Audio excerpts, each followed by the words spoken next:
Best Book Bits podcast brings you Samantha Buckley-Hugessen, best-selling author of the book Unstuck Yourself, the guide of designing a life you love. She is a mentor and certified personal coach, having 30 years of successful leadership, sales, and training experience. Working with Fortune 500 companies, startups, and solopreneurs. Samantha, thanks for being on the show. So grateful. Thanks for having me. No worries. Now, we'll deep dive into your book soon, but take us back on your journey. Where did it all start? Talk to me about your early years and how you first started out. Wow. How early do you want to go? Michael, do we want to go back to childhood when I got all my best lessons, or when I screwed up a lot and got all my other good lessons, or... Wherever you want to start. I explain a little bit of this in the book, but I'm like a huge portion of society. I came from a really dysfunctional environment. And I was born in the 60s, and therefore the 70s was latchkey kids. We pretty much were left to our own devices all the time. And my mom was married 7 times. 7 times. Not even to the same person. Like crazy. So a lot of dysfunction and things like that, and dropped out of school a couple of times. So the fact that I became successful in business and became successful in writing a book is pretty... I still pat myself on the back for that one. Yeah, thanks for sharing. And yeah, in the book, chapter 1, you go through some of your struggles. And one of the things that your mum taught you was you were the only one who can take responsibility of your life as well. So tell me about some of the lessons that you learned early on and some of the things that really stuck with you as well. I think what I learned, because the way I learned that lesson is you learn a lot of what not to do. People really need to embrace the what not to do is also a gift. And it really was a gift for me of what not to do. And what was modeled for me growing up was people not taking responsibility for their actions, always playing the blame game. So when I started to go down a path, I realized that when you are blaming others, when you're not taking responsibility, you have no control. And most of us would love to call ourselves self-proclaimed control freaks. So take responsibility of what's yours, and then you can control it. If you try and point it to somebody else or hand it to somebody else, now you've lost complete control. Correct. Yeah, absolutely. In the book, you talk about one decision can make all the difference. And I think one of the pet peeves you had was making cash at the expense of losing all your time sucks too. Can you talk about when you quit your high-paying job and you took your big, heavy 50-pound Dell computer and sat at the gate at Dallas-Fort Worth Airport and made a simple list of all the things you wanted in your life by writing it down? How did everything turn out after that for you? Amazing. Amazing. Okay, so I'll back up a little bit. When I was little, I call it the woo-woo now. We were raised in the woo-woo, on hands healers, and Mercury's in retrograde, and it was that kind of an environment. So I really pushed away from anything that wasn't science proven in front of me. It was just resistance. And then the odd thing is that literally I was in my late 20s at that point and sat on the floor at the Dallas-Fort Worth Airport, and I made a list of the things I really wanted for my life. And then boom, they all started happening. It was like a magical request or broadcast I put to the universe.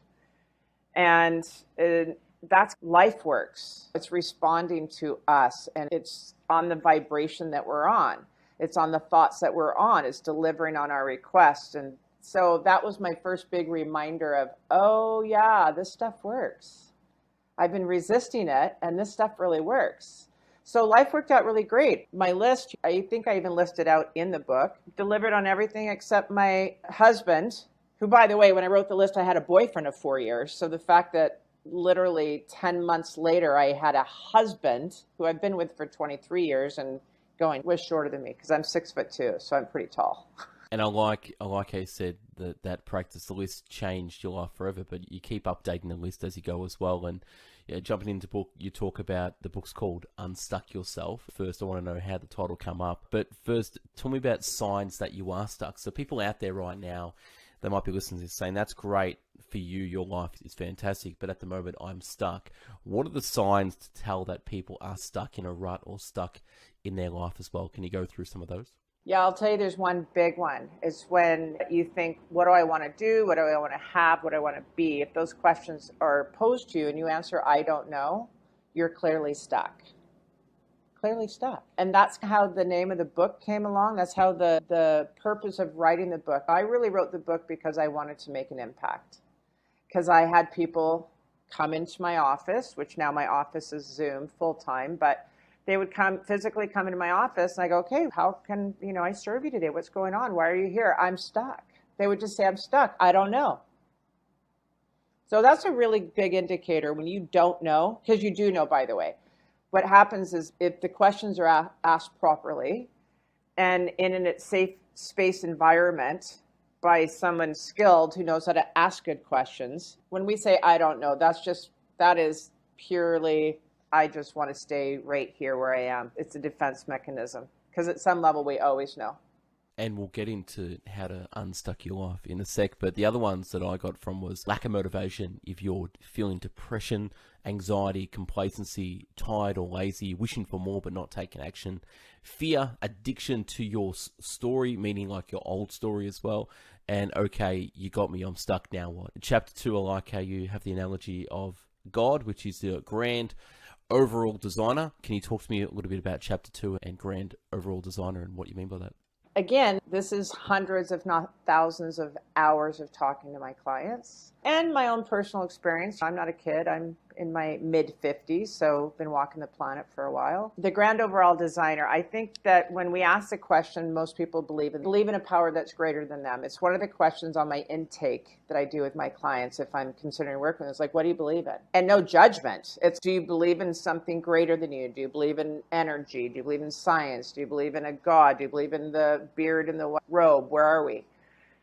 And in the book, because you saw, I don't have it memorized now, but there's 356 different religions in the USA alone. Something like that. But most have a very common thread. And it's about decency and love and kindness, believe it or not, and taking responsibility and know that we're not alone in this. And that's a big message I always like to prepare people with. You're not alone in this. Like when I made that, I didn't run out and do all those things. I did take action toward them, but trust me, the things that were laid in my path was something bigger than me, receiving my action steps and helping me. And I like how you dived into the woo-woo stuff, as you said, and you said before that you grew up, everything was like science and it had to be factual until you actually had an experience. And sometimes experience supersedes facts because the experience is the fact that it actually happened. And when you talk about our thoughts and physical things have different frequencies, you can't deny that your response to life is life's response to you. To a point. Obviously, we've got external circumstances, but your internal antenna, depending where it's directed, is the station you're going to pick up as well. It's The Secret cops a lot of flack, the law of attraction cops a lot of flack, but at the end of the day, your attitude does create your future self as well. So depending how you want to adjust that as well, call it vibration, call it woo-woo, but yeah, your thoughts are physical things, which is great. You also talk about faith and how the role of faith plays in living successfully as well. What's the other choice? You say fear. Can you talk a little bit about how, when you work with clients, how just changing fear to faith changes everything as well? Yeah, I think when my clients are in fear, it's because they don't know how. And we can talk more about how later, because that'll screw you over every time, is trying to figure out the how when you're designing your life. So if you think of it as a coin, you flip it over. We have faith on one side, we have fear on the other side. Fear is a waste of imagination and creativity. Now, there's very real fear. It's hot. There's a truck coming at me. We have real fears. But if we energize those, back to your point of we're on a frequency, we're on a vibration, if we energize fear, then we're going to get more of it and attract more of it. So faith is a belief that it's possible to be different. And that's where I tell people to lean in is, can you believe it's possible? Is it possible that it would turn out positively? It's possible. Great. Let's hold on to that. So I would say if I was going to give a message here, is the biggest message I give is I do not suggest people deny the facts. If there's something to be fearful of, don't deny it. I'm not suggesting that we go, oh, la, la, la, it doesn't exist. But I am suggesting that we energize the truth, which is the possibilities. In chapter 3, you talk about fluid thinking, and this is where you start to talk about conditions, circumstances, and dream it up as well. Can you talk to us a little about fluid thinking and how to get the early stages of becoming unstuck as well? That vision. So subconscious mind, and I know that you've heard this, is pretty dumb. It's really, the subconscious mind is just storing memories, and it believes what you tell it. And it also doesn't sleep. So let's put it to work. It does. They say it's active about 80% of the time. Who depends? I'm not a scientist, but I can tell you what I've read and the correlations that yeah.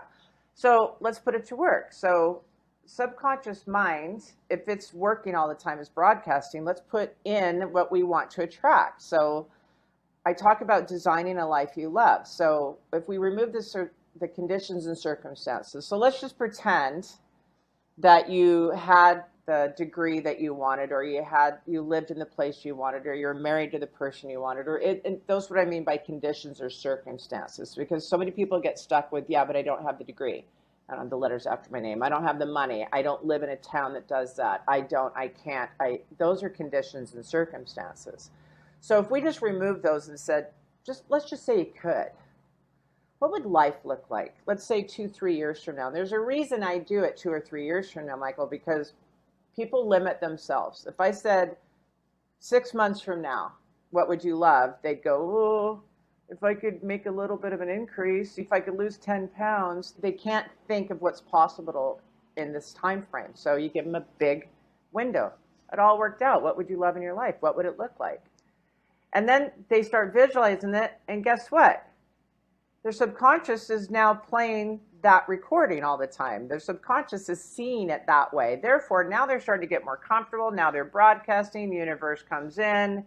God, Spirit, Source, God. It's magic. It feels like it. But I've been doing this exact work for more than a decade with my clients. And I didn't invent it. You're right. You mentioned The Secret. You mentioned, that. Yeah. This is methodology that's been going on for centuries and centuries, and it's listed, believe it or not, in the Bible, in the Talmud, in the Quran. All these types of things we talk about actually are spoken to in these major religious books. I was going to say it sounds a little about Bob Proctor, who died recently, but 50 years he was talking about the subconscious mind, the conscious mind, the unconscious mind. But one thing that you said there about expanding your time frame to 3 years, I was going to say 25 years or even 13 years or something like obscure like that. Tony Robbins says people underestimate what they can do in a decade, but they overestimate what they can do in 1 year. But if you expand it out to ridiculous and say, look, in 13 years, what do you want? And people would be like, oh, I can't really think that. But that's a long runway to get where you want to get to. And at the end of the day, what a lot of people don't do, they're not holding true to what they actually want. So they don't list their values, they don't list their goals, they don't know exactly where you want. And if you don't know where you want to go, you're just going to go around the compass, never going north, never going straight to your direction of your dreams. That's why having clear goals and hard goals are so important, but also changing your state to get into the vibrational state where you don't have to work that hard if it's getting attracted to you. And that's the law of attraction. The law of attraction is getting to the state where things come to you instead of you going to them. So it's state first, not running through the bush with a machete trying to chop down everything. Just let it come to you as well. We also have to put out there, if I can add this, is that it's that belief energy, because you can't con it. So it's just, what can I get behind? What can I believe? Because that's the energy right there. Yes, thoughts are things. Everything has to be a thought before it becomes a thing.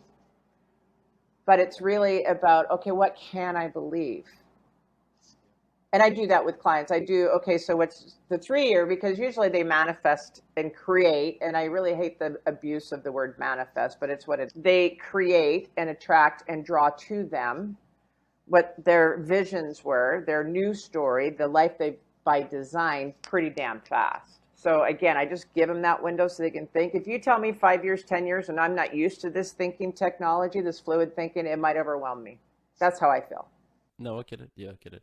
I'll just give the listeners some examples that you put in the book as well, because they might be thinking, how do I actually talk to myself about these type of things? So some ideas, examples of loves, and how you could get more specific in each of the categories. So career and creative expression. Talk about work I would love to do and or ways I want to use my special hobbies and gifts. Health, and this includes physical, spiritual, and mental health. I would love to learn. I'd love to be lean, strong, and healthy. I would love to be working with a coach and going to church regularly. Time, money, and freedom. I love to travel and vacation 6 weeks a year. My house is paid for. I've got enough money to live in ways. Love and relationship. My partner and I are fun, loving, and super communicators. So basically talking to yourself about things you want in the future, but talking to yourself in the present as well. And one thing I like you had in the book was an example of a completed list. So on the one side, you've got things that you love, and the other side, you've got things that you not really. So writing things down in your day-to-day, can you talk about that and how important it is to actually get clear about what you said before? It was things that what not to do, the power of what not to do. Can you talk about that? Because I think that's really important. No one takes the time to actually talk about what they don't want to do. Right. So again, it's not denying the facts, it's energizing the truth. So it's amazing. I just got when my clients work with me, they do a course and then they also do privates 101, and I have them send me their written vision, which is what you're talking about right now. And someone just sent it to me, and there's a few things in there. It's really cool. And the idea of the vision is, okay, it's 3 years from now or whatever period of time they chose. It all worked out. Describe your life to me. This is the thing. We have to be very careful with our words, right? The stand at the portal of your mind, Henry David Thoreau. Is that Henry David Thoreau? I think it is. Anyways, basically, it might not be. It might be Emerson, but they're two very smart people. So you have to be careful of your words. So you don't sit there and say, oh, I don't want to be in pain anymore. Because what comes to your mind when I say that, Michael? Thank you. I don't want to be in debt anymore. I'm debt free. What stands in your mind? So if words have a frequency, I don't believe they've done those tests where they have like the kids where they go and they talk nice to a plant or a piece of bread or rice, and then they talk terrible and mean to another. I don't think that rice or plants or bread knows the difference between a nice word and a bad word. It's the vibration. Okay, so it's the same thing. What's hanging in our mind is I say, oh, I want to be debt free. I'm so excited. I'm debt free. All I hear is debt. So now I'm resonating at this low frequency. So when you list out your loves and your not-its, so the cool thing about the not-its, let's just use work for example. Oh, I don't want to commute 3 hours a day. Or I don't want to work for a jerk boss. Or I don't want to struggle, whatever. There's a flip side to that. Okay, so if you don't want to commute three hours a day, what do you want? I'd like to work remotely and just go into the office a couple days a week. Great. Then you cross out don't want to commute 3 hours a day and move it over to the love story. And that's when we start designing it. If you don't want to work for a jerk boss, what do you want? Well, I want autonomy. I want to work with somebody I admire, that develops me, that admires my skills. Great. So cross out the jerk boss. And now on the love side, I'm so grateful, and you act as if, I'm so grateful I work with these amazing people. So what happens is that this vision becomes part of a morning practice that we actually read, and we tell the subconscious mind, and we see it in our mind. When things are showing up out of alignment for that, we start taking action to create it as we want. You know what? If I really don't want to commute 3 hours a day, what's a thing I could do today? There's the action piece. What's a thing I could do today in the direction of that? Doesn't have to be the perfect answer. Just I can go talk to my boss about working remotely. I can leave this job. I could. Blah, blah, blah. Right? And it's also warming up. Old cars need warming up. You would run the car for a bit before you actually drove the car. It's similar to that in terms of warm your subconscious mind up into the conscious to be aware of what you want and what you don't want as well. And God's way of staying anonymous is staying anonymous. And sometimes things take time. So you need to understand that the universe or you yourself, it doesn't happen overnight, but slowly things come into place just like a jigsaw. So put the edges of the jigsaw together and let God, grand overall designer, you, the universe, let everyone conspire with you to put the pieces together. But you're the one that has to put the container together. You're the one that needs to know the edges and what you actually want as well, because You never aspire, you're never going to achieve more than what you believe. You're not going to be a billionaire if you don't believe you're going to be a billionaire. You're not going to be a millionaire if you don't believe you're going to be a millionaire, because the belief comes first. Moving on, chapter 4, you talk about come back from the future. And you talk about this great thing called what if. But first, one of the great quotes in there is freedom waiting for you on the breezes of the sky. And you ask, what if I fall? Oh, but my darling, what if you fly? Now that's huge. Everyone thinks about what if you fail, what if you succeed? Like, goddamn. Like, I was having a conversation with some guys, some coaching clients yesterday, and they're like, oh, I want to start investing in a house and do this and that, and they're really young. I was like, why don't you just focus on the business that you've got at the moment, make sure that's successful, and in 5 years' time you can buy anything you want. So just focus on succeeding first before buying the things that maybe will make you look like you're a success, but you're not a true success until you've got the life and freedom you want. But yeah, moving on. So can you talk to me about what if and the power of what ifing? What if? I'm going to come through the back door on that one. So the idea of come back from the future, it sounds counter to what this whole visioning process is. We have a story, we have a past, but we're designing our life. So as the type of coach I am, and the purpose of this book is, let's look through the windshield of your car, stop looking in the rear view, we're going forward. You know what I mean? Your life, your future is ahead of you, not behind you. So we stop looking back. So what happens though is a lot of people get stuck in anxiety. The what ifs, that's the energy around it. So if you get into the what if it works out, what if it doesn't work out, what if? And it's how so a couple things when we're doing that vision, and I was talking earlier about how it's an exercise that you see it in your mind, you put it on, you smell it, you feel it. Subconscious mind will make that transition so much easier because it thinks is how things are already. Does that make sense? Yeah, it thinks it's how life is. It dials down the fear. And yeah, I think what you were speaking to as far as your client is a bit of sabotage, a little bit of posing, a little bit of being naive and what have you, because people have fear of success. What will I lose my friends? Will they think differently of me? You know, what if I have it all and then I lose it and I look like a fraud? There's a lot around. And of course, fear of failure, we all know that. Fear of failure is ego. You just haven't learned that failure's feedback yet, that you learn by doing. Correct. And and without doing, you're not going to get the feedback as well. And that's also the importance. We're both coaches, and we know that at the end of the day, some people just need a mirror or some self-reflection or someone that can tell them the truth of what they know, or someone to just point them in the direction where they go, oh, I'm so thankful. Getting that feedback is the missing thing. I call it info porn. People just all day on the internet, podcast after podcast, YouTube after YouTube, book after book, information. But if that information isn't directed to you, meaning the feedback, you could just go around and just be on this info porn wheel where it's not changing your life. You think you're getting something, but at the end of the day, people change people. Information doesn't change people alone. Get to the people who are creating the information, not just the information. One of the great notes I got from the book was changing how to what's next. And I really love that because it's like, what's next? What's next? You don't need to know how. It's like, what do I need to do next? And I struggle with that daily, being someone who's got so much on the go. It's like today, starting work soon, work from home myself like you on Zoom. What's my dollar minute valuation? What's next? What do I actually do with my time? What's next? Great little thing now. And yeah, the other one is the only time is now, which is great. And the only difference between planning to start and starting, how important it is for people to plan and just to start and create that vision thing. So what's some of the steps you would say? You're coaching a client now, you're stuck. What's the first thing they should do? Or what are the first 3 things they should do to start the process of moving forward? 1, hire a coach.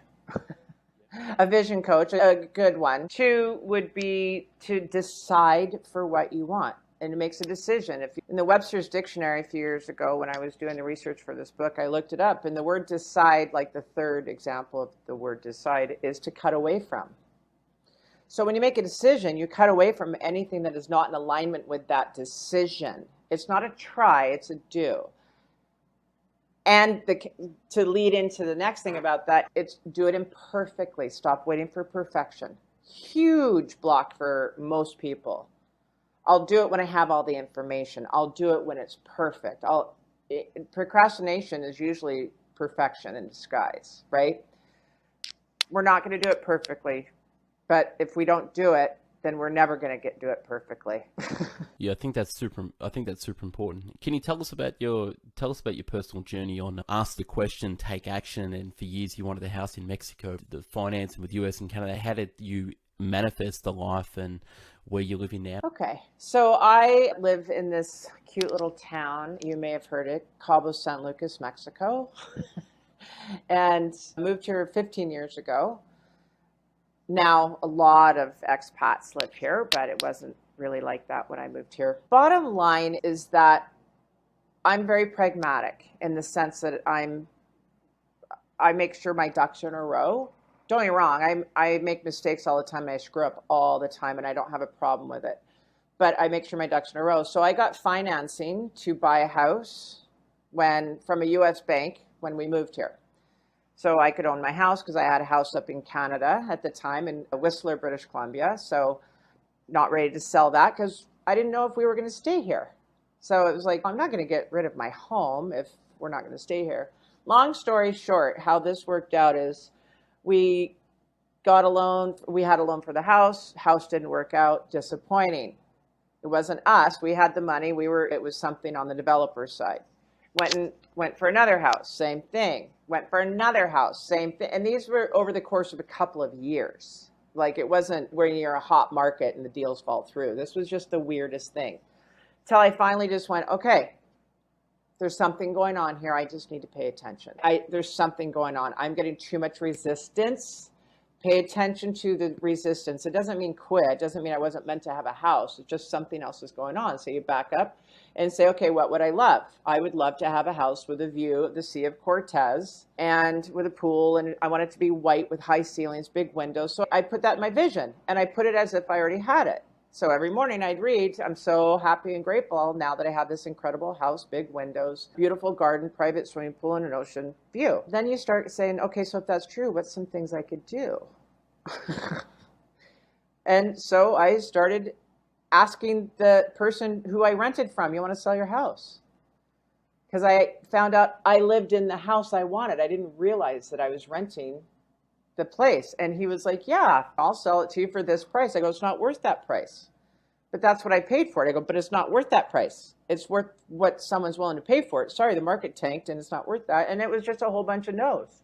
Okay, we'll just sit with it. It's fine. And keep looking around. Long story short, I ended up buying the house I live in for half of what the cost to build it. And the seller carried the note, which was also unheard of at that time in this country, at a reasonable interest rate. You know, what's the thing I could do today? I could email the seller, wondering if they want to carry the note. That's what I mean about how. We let go of the how and we energize the what's a thing. And it doesn't have to be perfect. It's just a thing, just a question.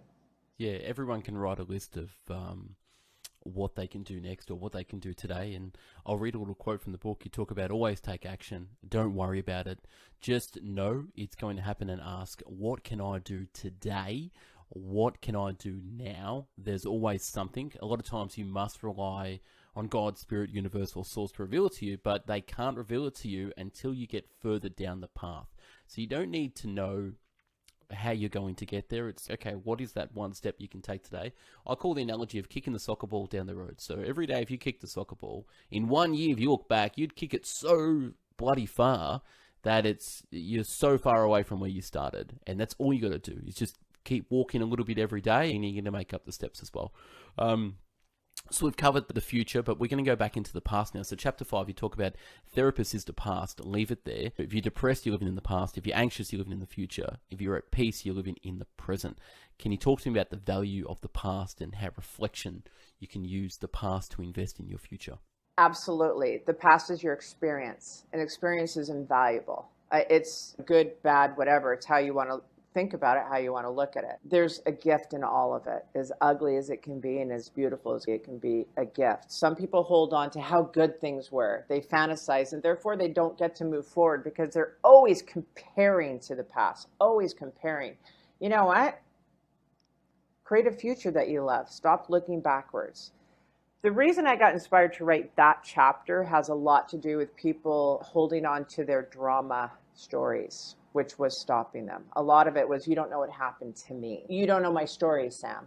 Okay, tell me your story. If you feel that I need to know your victim story, then bring it up. It's fine. We'll spend the hour and I'll listen to you.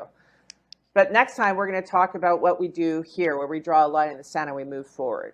And you can bless your past and you can visit it, but you don't get to live there. Not when you're working with me, and not if you're trying to design your life. The beautiful thing about that, I've been journaling for like 15 years, and recently I was reading my journal on this time last year, and then I had a coaching client yesterday, and she told me the thing that I was thinking. She said, I look back in my journals and my goals, and the two things I wish I did, I wish I thought bigger, because I hit the goals that I hit, but the goals were too small. And I was like, yes. And that was one of the things that I was struggling with for a decade. Every year I'd make these goals and I would hit half of them, and they were just small. And I look back now, and I don't even read journals back more than 3 years ago, because I was a different person. And I know, because my thinking was too small and my actions were too small, I'm only interested in last year or 2 years ago. Meaning, I get the wins, I get the small successes, but I'm still thinking small. So I need to think bigger so my actions can be greater. And and if you just keep living in the past, you're not your past anymore. You need to be thinking about your future through there. Past memories hurt relationships, suffering. Many times we are stuck in that particular story as well. You just got to get over it as well. So talk to us about some exercises to step into the present, and what are some ideas or beliefs from the old stuff, and how you can reframe as well, and what's the importance about that as well. Yeah. So a lot of it was so if we're going to look at the past, I mentioned a lot of this already, where we just say, listen, that was a gift. I'm so grateful for that experience. And be in gratitude even for the sucky ones. And that's what people, they think that they can only be in gratitude for the really yummy, delicious ones. Be in gratitude for the sucky ones. I just got off with a client, and as I mentioned at the top of our call today, is my childhood wasn't ideal. Oh my gosh, this client's crazy. Her family's crazy, and it's okay, because most of us have crazy families, and we were talking about horrible experiences and things like that. But she's a phenomenal parent as a result of this. So it's one of those things where we bless it and move on. Right? So if we're blessing our experiences, so grateful I had that. There's another piece of this. When people mourn the past, they constantly mourn the experience. They mourn that. It's like, let me help you change your vibration on this. So here's a tool. You had it once, you will have it again. Be open to it. But if you're holding on to it, there's no room to receive it. Let it go. Great. Did it once, do it again. Been happy before, be happy again.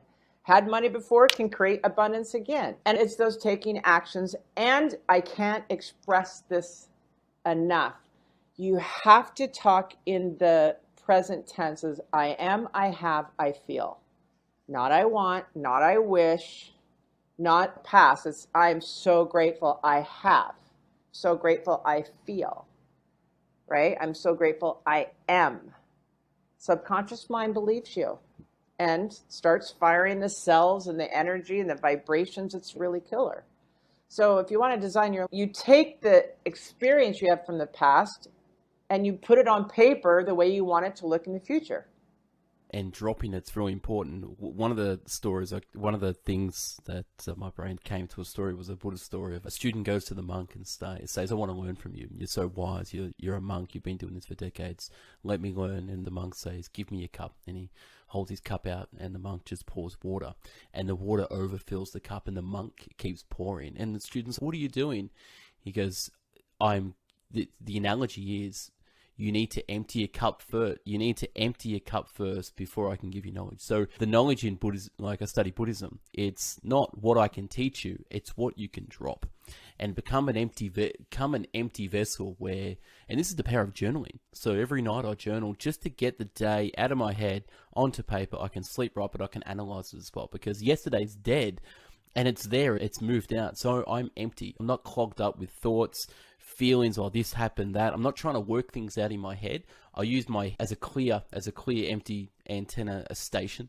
Don't use your head as a storage. Don't use your head as a storage unit or a trash can. Get it out. So that's one of the things that and that's the past. So you don't want to accumulate past in your head. Put past in a journal, put it on paper, focus on the future, keep your mind empty for the day, and yeah, you'll feel better for it. So that's one of the most therapeutic things I've ever done, is the power of journaling as well. Yeah, the tea keeps pouring, and it's come back when your cup isn't full.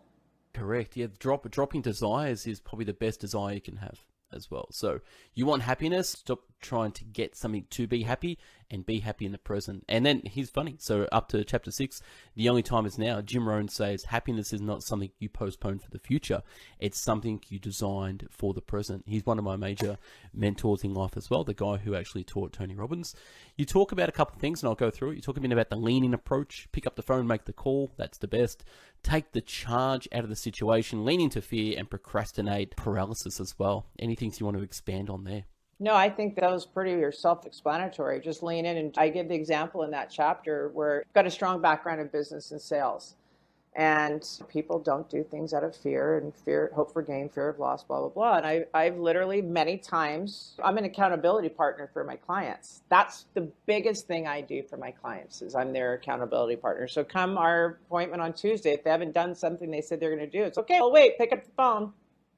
Let's go. Lean in. It's pull back the curtain. It's just a little guy behind the curtain in The Wizard of Oz. It's not this great, huge thing. I actually watched The Wizard of Oz last week. It's funny enough. And yeah, the whole story is an analogy of there's no one behind the curtain and it's a little old man holding the strings. And okay, there's something else really cool about that, though, that pertains to our conversation today, is that they were told in the beginning that there's this Emerald City, right? They'd never seen it. They were just told, follow the yellow brick road. They'd never seen it. But they believed it was there, and they believed that their solution was there. And so no matter what happened, flying monkeys, witches, whatever, didn't matter. They just knew it existed, therefore they persisted. That's the purpose of having a vision. It's there. It's there. How you get there, just keep going because it already exists in quantum physics. It's already there. yeah, absolutely. Absolutely. Now, I'll let the audience buy the book and read the book, but I won't go through every single chapter. But one of the great things I got from the book, which was cool, you talk about get a pimp. Can you talk to me about getting a pimp and what that means as well? And that's in the chapter of You Can Start Right Now, chapter 9. Yeah. I did it obviously for humor. So, you have to lighten up if you're going to read this book a bit. Pimp, powerful, important morning practice. Some people do it at night, which is fine. I find that to be a little bit more advanced when people can do it at night or do both. But I made the acronym so people would remember powerful, important morning practice. So I have a menu in the book of things that you can do to get yourself set up for your day, to get clear, to start manifesting, start creating, start designing every single day. And that's the soul food menu. When you talk about gratitude, meditation, breathing exercises, intention, affirmations, visualization, and journaling. It's funny enough, I've actually semi-retired now. So like yourself, I'm just a stay-at-home dad with a couple of kids. My wife works. She looks after me great. But one of the things now, I've got time on my hands. So I'm putting these things into practice. So I've never had the time to meditate. So I'm going to start meditating. Breathing exercises, I've gone off and on that, but I'm going to do that. It's a bit of yoga, stretching, intention affirmations, and visualization, and I've been journaling, and gratitude as well. So that's a great meal for the morning. Now, that might take 15 minutes, but that's a good breakfast. So maybe push breakfast out a bit, and your breakfast could be a 1 minute of gratitude, 5 minutes of meditation, 3 minutes of breathing, 2 minutes of intention and affirmations, visualization, and maybe a 2-minute quick journal of writing your future story out. So it could be as simple as 15 minutes, or it could be an hour and a half, depending on how you want to do. And it could be just 2 of those things for now, so people don't get overwhelmed. Yeah, that's right. Yeah. Or it could be like Monday we do gratitude, Tuesday we do meditation, Wednesday we do whatever it is. I think it's great to put yourself into that particular state as well. Yeah, and I give great examples in that chapter as well. All right, so what we're going to do, we're going to leave the book. We're going to park the book there, and I'll get the audience can read it, and we'll shout out through there. We're going to jump into what they call a rapid fire questions. I'm going to throw out some questions for you, and you give me some rapid fire questions. Where did you grow up? Seattle, Washington, USA. Cool. And what's something people seem to misunderstand about you? I'm 6'2". Because they don't usually see me standing up. What's the favorite thing about where you live? The people and the climate. And if you could have dinner with anyone, who would it be? My dad. And what's one thing you can't live without? Wine. Wine. That's like my wife. When I was younger, you wanted to be? Cop and a psychologist. Cool. You're inspired by? My children. What's the one person who motivates you? My children. If you could change anything in the world, what would it be? Distribution. What was your first job? I cleaned the meat department in a grocery store, the butcher department in a grocery store when I was 12 years old. I was making plastic frisbees when I was 14 on a summer hot. I don't know. Don't ask me. Anyway, yeah, advice you would give the world that they would stop doing. So advice you would give the world to stop doing. Stressing out about uncontrollable things. It's all working out. It always has. That was the number one advice my dad said. He would said, stop worrying about things you can't control. And I'd scream at the news when I was young. I'd scream at the news. What's one of your pet peeves? People whining about their victim stories. Cool. A favorite quote? Good things happen to good people doing good things. What's one of your favorite productivity hacks? Calendarizing. Calendarizing. What do you mean by that? Everything goes in a calendar. I don't have to-do lists. Everything goes in a calendar. So if I have a to-do list, I'm going to do this, everything goes into a calendar. Got it. Okay. A couple last ones as well. Where can listeners find you online? www.LC, or any Instagram is a Designed Life, or everything is a Designed Life LLC. The book's on Audible as well. Put it in the show notes and links there as well. Where are you most active on social media? Facebook. I'm old. I like the old Facebook. And what's one YouTube channel or podcast show that you would recommend others? How about Best Book Bits? Yeah, that's cool. It's a good channel. What's one book or one author in the past that's changed your life? Wallace D. Wattles. But there's a trilogy, and so people should listen to the trilogy. A second last question. What is your hidden talent? I'm actually a really good dancer and singer. Wow. That's awesome. And last, what's next for you? You inspired me. I think that we might do a book, just so you know, because I'm better at it now and I'm wiser at it now, and I would just speak what I think a lot clearer. Cool. I'm doing my second book as well. It's called Fat to Fit Journey. I'm trying to get over this health thing. I've been yo-yo dieting for so long. So next year it's going live. So looking forward to that. But Samantha, thank you for being here. Yeah, it's cool. It's a holistic journey on health. Thank you for being a guest on the Best Book Bits podcast. I hope my audience got a lot out of this. Please, for my audience, I'll put the link below. But go out and get this book called Unstuck Yourself. It's not F yourself. It's Unstuck Yourself, the guide to designing a life you love. So Samantha, thank you again for being a guest, and enjoy the rest of your day in Mexico. Muchísimas gracias. Thank you so much. Beautiful. And I'll speak to you soon. Cheers. Bye.